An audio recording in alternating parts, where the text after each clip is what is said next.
Hello everyone, good morning. I welcome all of you from my bottom heart in Learn and Grow classes. Friends, हम solve कर रहे हैं miscellaneous exercise जिसमें हम वो शुरू होती है 22 से और उसमें हमने 22, 23, 4, 5, 6 तक सॉल्व कर लिया है। अब जो नेक्स्ट नंबर की एक्सरसाइज है वो एक्सरसाइज है 27। हम इसमें क्या करने हैं आइए देखते हैं। जो 27 नंबर की एक्सरसाइज है कह रहा फ्रेम मीनिंगफुल सेंटेंस। जैसा कि हमने देखा 22 से लेकर अभी तक में जितने एक्सरसाइज थी उस सब में एक ही इंस्ट्रक्शन दिए गए हैं और वो करने हैं फ्रेम। जो ये डिसऑर्डर में रखे गए वर्ड्स हैं यहाँ पे जो क्वेश्चन 1 से लेकर के 10 तक रखे गए हैं ये अनसीक्वेंस फॉर्म में रखे गए वर्ड्स हैं जिनको हमें सीक्वेंस में करना है। कैसे? Subject, helping verb, main verb, object और अदर वर्ड के क्रम में हमें इसको रख देने हैं। अगर इस क्रम में हम रखेंगे तभी उसका जो है इस मीनिंगफुल सेंस आएगा। इस सेंटेंस जो बनेगा उसका मीनिंगफुल सेंस आएगा। मीनिंगफुल मतलब होता है अर्थपूर्ण या पूर्ण अर्थ देने वाला। सेंटेंस मतलब वाक्य। बाय रीऑर्डरिंग कैसे रखने हैं? रीऑर्डर करते हुए इसको ऑर्डर के क्रम में रखते हुए इस ऑर्डर में रखने हैं गिवन द वर्ड्स जो नीचे दिए गए वर्ड्स हैं। आइए पहला क्वेश्चन है जो उसे हम देखते हैं क्या है। लिखा है dear fight brave for country people. तो डियर मतलब होता है अपने, फाइट मतलब लड़ना, ब्रेव मतलब बहादुर, फॉर मतलब के लिए, कंट्री मतलब देश, पीपल मतलब लोग।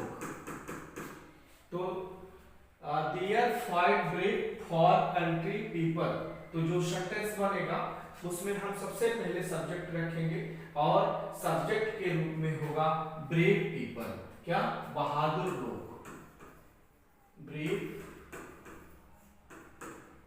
पीपल और उसके बाद क्रिया रखेंगे तो फाइट आई है। ब्रेव पीपल फाइट, लड़ना। मित्रों हिंदी अगर आप सभी की जान जाए तो भी कर सकते हैं और वर्ग को पहचानने में हिंदी का सबसे आसान तरीका है कि जो हिंदी वर्ड की जो वर्ड होगा जो उसकी हिंदी मीनिंग आएगी उसमें ज्यादातर ये होता है कि क्रिया के अंत में ना शब्द आता है।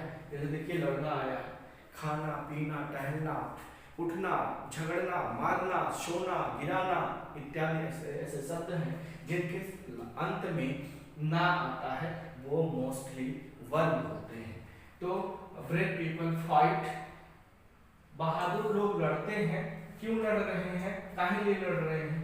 फॉर डियर कंट्री, इसके लिए फॉर डियर कंट्री। बहादुर लोग अपने देश के लिए लड़ते हैं। तो जो ये अनसीक्वेंस में दिए गए वर्ड्स थे हम उसे सीक्वेंस में किए तो एक मीनिंगफुल सेंस देने वाला सेंटेंस बना। जो नेक्स्ट सेंटेंस है go school once at must I to. तो एट वंस मतलब होता है तुरंत, गो मतलब होता है जाना, स्कूल मतलब स्कूल। तो यहाँ जो बनेगा आई मतलब मैं होता है तो आई मस्ट ये हेल्पिंग वर्ब और उसके ये मॉडल ऑक्सिलरी वर्ब है और मॉडल ऑक्सिलरी वर्ब के बाद हम जानते हैं वर्ब की कौन सी फॉर्म आती है? First form. तो यहाँ लिखा गया है go. I must go to school. I must go to school at once. I must go to school at once. तो जो ये सेकेंड नंबर का क्वेश्चन था इसको हमने जब सब्जेक्ट वर्ब और ऑब्जेक्ट एक्सेट्रा के क्रम में रखा तो ये एक मीनिंगफुल सेंस देने वाला सेंटेंस बना। इस तरह से दूसरा क्वेश्चन भी हमने सॉल्व किया। अब जो क्वेश्चन नंबर थर्ड है थर्ड है मित्रों लिखा है एवरी, मतलब होता है प्रत्येक, टीचेज मतलब होता है पढ़ाना या सिखाना, ग्रामर मतलब व्याकरण होता है, और टीचर मतलब शिक्षक या अध्यापक, और डे मतलब होता है दिन। इस तरह से हम जब इसको सब्जेक्ट वर्ब ऑब्जेक्ट के पैटर्न पे रखेंगे तो सबसे पहले देखेंगे इसमें सब्जेक्ट क्या है, द टीचर, द टीचर क्या होगा सब्जेक्ट, द टीचर। अब द टीचर जो है इसके बाद ये सब्जेक्ट हुआ, इसके बाद चाहिए क्या है हमें वर्ब, तो वर्ब क्या है टीचेज, ये सिंगुलर है, इसको लिए सिंगुलर वर्ब आएगी। और सिंगुलर वर्ब में हम जानते हैं कोई भी वर्ब अपने मूल रूप में प्रेजेंट टेंस में प्लूरल नंबर में होती है, उसे हमें सिंगुलर बनाने के लिए उसके अंत में यस या यस जोड़ के बना देते हैं। तो यहाँ पे जो टीचर्स लिखा है ये क्या है, वर्ब है, द टीचर टीचेज, पढ़ाते हैं सिखाते हैं, क्या सिखाते हैं, ग्रामर।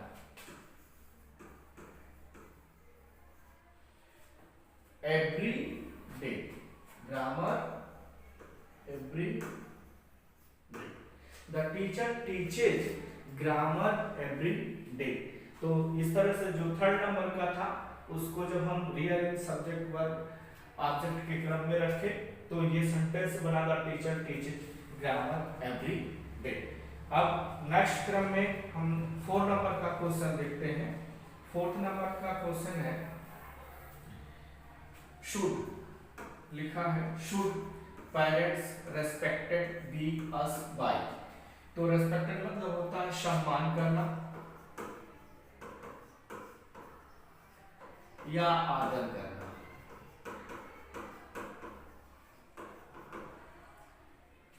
पेरेंट्स मतलब होता है माता पिता,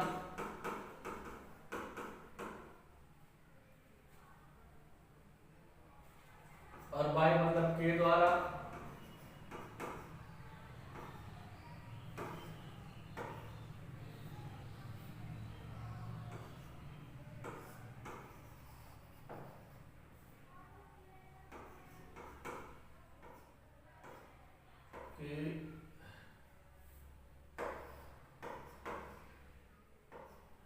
के द्वारा। तो जो सबसे पहले हम इसमें देखेंगे सब्जेक्ट क्या है, तो सब्जेक्ट है मित्रों पेरेंट्स।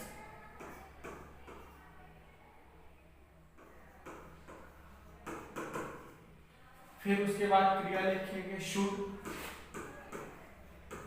पेरेंट्स शुड बी, और इसके बाद थर्ड फॉर्म आएगा respected, parents should be respected.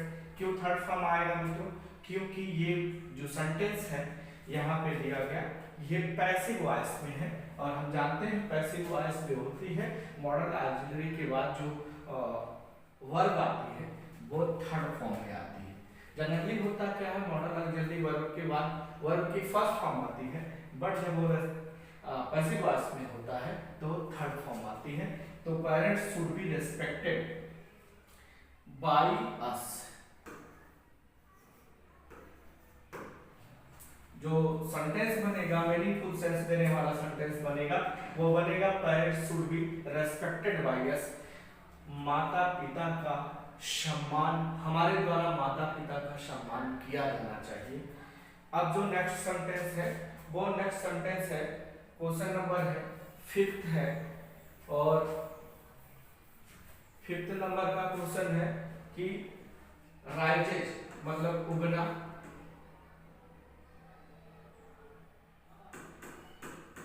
सन मतलब सूर्य, ईस्ट मतलब होता है पूरब।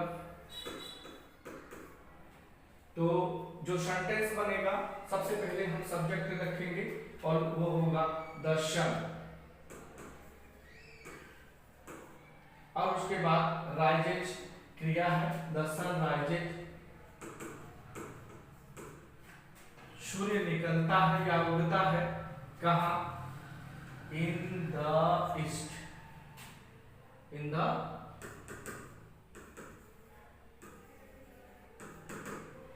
The east.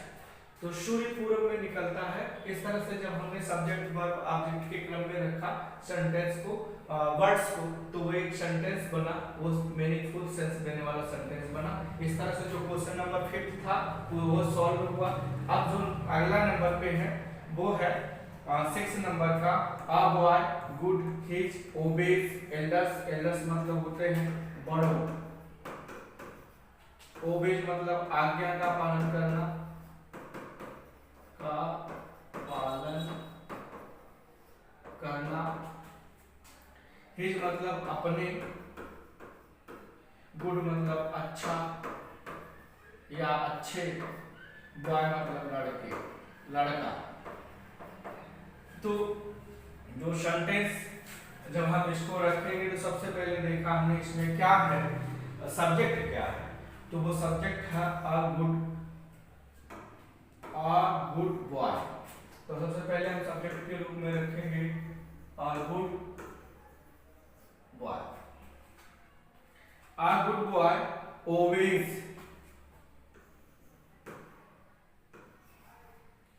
अच्छे लड़के, एक अच्छा लड़का ओबेज आज्ञा का पालन करता है, हिज एल्डर्स किनके, अपने से बड़ों का।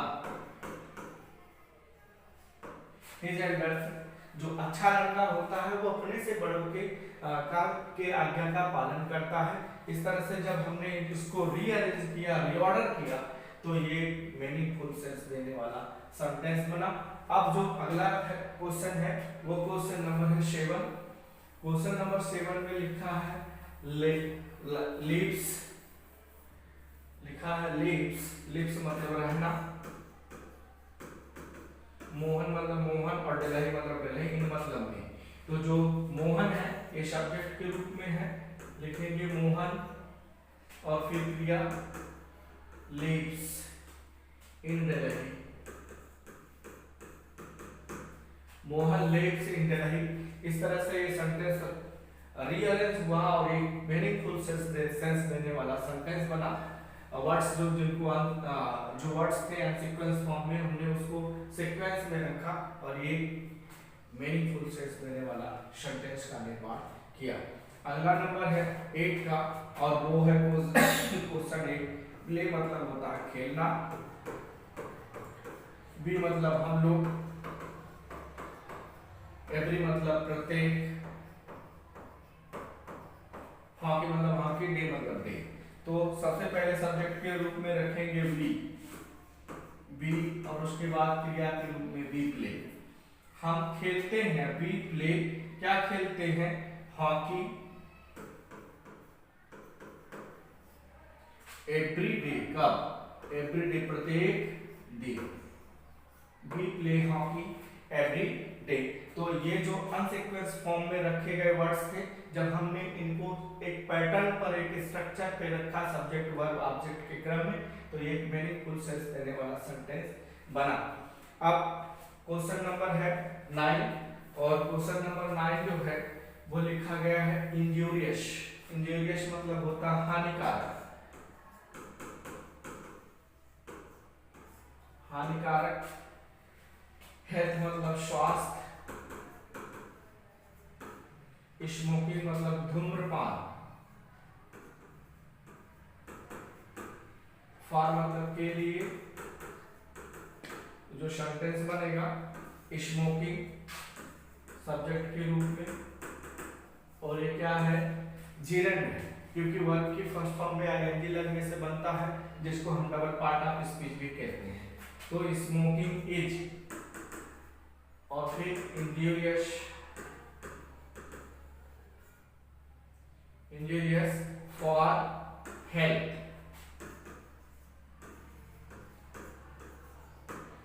इस तरह से ये जो क्वेश्चन नंबर 9 था, डिसऑर्डर में रखे गए प्रत्येक वर्ड्स को हमने एक पैटर्न स्ट्रक्चर पे रखा, subject, helping verb, main verb, object, other verb के क्रम में रखा, तो एक मीनिंगफुल सेंस देने वाला सब्जेक्ट सेंटेंस बना।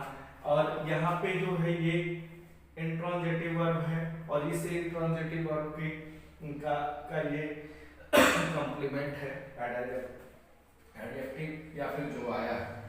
यहाँ पे क्वेश्चन नंबर 10 और लास्ट है कोई एक्सरसाइज 27 का अंतिम क्वेश्चन है। क्वेश्चन नंबर 10 क्या है? मेक्स बनाता है, मेक्स मतलब बनाता है, राइटिंग मतलब लेखनी, मैन मतलब आदमी, परफेक्ट मतलब पूर्ण। तो जो ये सेंटेंस बनेगा वो बनेगा कि राइटिंग सब्जेक्ट के रूप में होगा, राइटिंग मेक्स, ये सब्जेक्ट एंटीसीडेंट, उसके बाद क्रिया makes, writing makes a man perfect, a man perfect, writing makes a man perfect. तो इस तरह से जो 1 से लेकर के 10 नंबर तक के क्वेश्चन थे, डिसऑर्डर में रखे गए वर्ड्स थे, उनको हम जब सीक्वेंस में करके एक एक सेंटेंस में फुल सेंस देने वाले सेंटेंस बनाए, तो आई होप आपको ये क्वेश्चन और वीडियो समझ में पसंद आए होंगे। अगर आपको समझ में आए हैं तो प्लीज इसे लाइक शेयर सब्सक्राइब करें। नहीं समझ में आए हैं तो कमेंट बॉक्स में जाएं और वहां पे क्वेश्चन टाइप करें। जो नहीं आया समझ में उसे समझाने की भरपूर प्रयास किया जाएगा। So thanks for watching video, have a nice day.